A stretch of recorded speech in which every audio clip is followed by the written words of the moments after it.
नमस्कार एवरीवन, मैं डॉक्टर महिमा भारत होम्योपैथी से। आज हम बात करने वाले हैं नेल सोरियासिस के बारे में।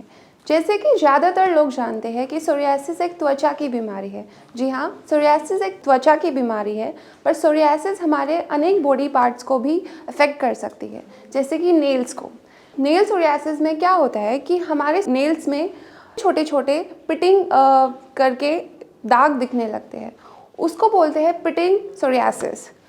और हमारे नेल के नीचे की जो परत होती है वो इतनी मोटी हो जाती है और उसके ऊपर सेल्स बनने लगती है, क्योंकि सोरियासिस में जनरली क्या होता है कि जो सेल टर्नओवर है वो कम हो गया है, सेल्स जल्दी जल्दी बन रही है, इसलिए नेल की सेल्स भी जल्दी जल्दी बनेगी और हमारी नेल की बेड की त्वचा खिसकने लगेगी और ख़राब होने लगेगी।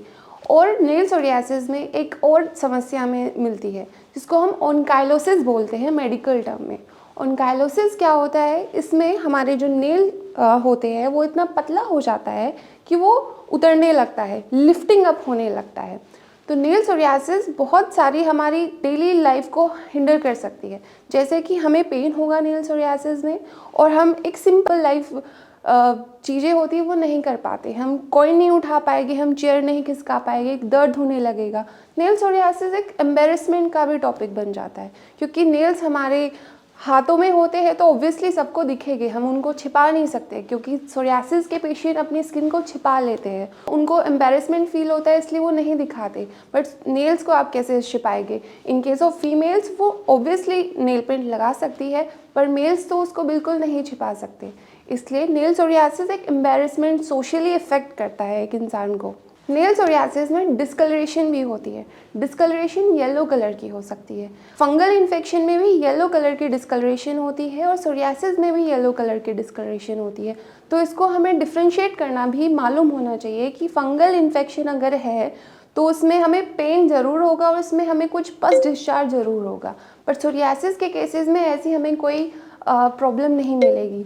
नेल सोरियासिस के केसेस में एक और प्रॉब्लम मिलती है जिसमें तेल के धब्बे होते हैं, ऐसे हमारे नेल्स पर कलर आने लगते हैं, हेमरेजिक कलर आने लगते हैं, जैसे हमारी लकड़ी, छोटी सी लकड़ी नेल्स में घुस गई है उस तरह का स्प्लिंटर हेमरेज होने लगता है नेल्स में। तो वो काफ़ी पेनफुल कंडीशन होती है। अब हम बात करते हैं कि नेल सोरियासिस का ट्रीटमेंट क्या है, उसका मैनेजमेंट क्या है। काफ़ी लोग मुझसे पूछते हैं कि नेल सोरियासिस के केसेस में क्या हम नेल पेंट लगा सकते हैं?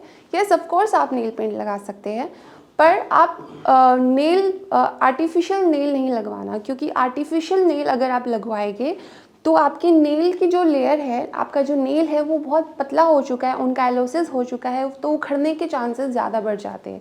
आप नेल पेंट लगा सकते हैं पर ज़्यादा नहीं लगाइए, कभी कभी लगा सकते हैं। उसके मैनेजमेंट में क्या आता है, आप अपने नेल्स को अच्छे से फाइल अप करके रखिए, छोटे रखिए, काट कर रखिए उनको अच्छे से मॉइस्चराइज कीजिए सो दैट वो ज़्यादा ड्राई ना हो। ऐसे शू पहनिए जिसमें आपके पैर खुले रहे, ज़्यादा आपको भिजाव फील ना हो, सो दैट आपके नेल को ज़्यादा इंजरी ना हो और हार्म ना हो और वो जल्दी टूटे ना। अपने नेल्स को बचा कर रखिए, उनको अच्छे से काटिए, तो ऐसे आप इसको मैनेजमेंट कर सकते हैं। बाकी जैसे आप जानते हैं सोरियासिस एक ऑटो इम्यून डिसऑर्डर है, तो इसका हम इलाज अंदर से करना चाहिए, जड़ से इसको ठीक करना है। आपको कोई ऑइंटमेंट नहीं लगाना है अपने नेल्स पर, आपको ऐसा ट्रीटमेंट ऑप्ट करना है जिसमें आपकी सोरियासिस ठीक हो जाए। और नेल सोरियासिस हमें तब आती है जब बहुत लंबे समय से सोरियासिस प्रेजेंट है।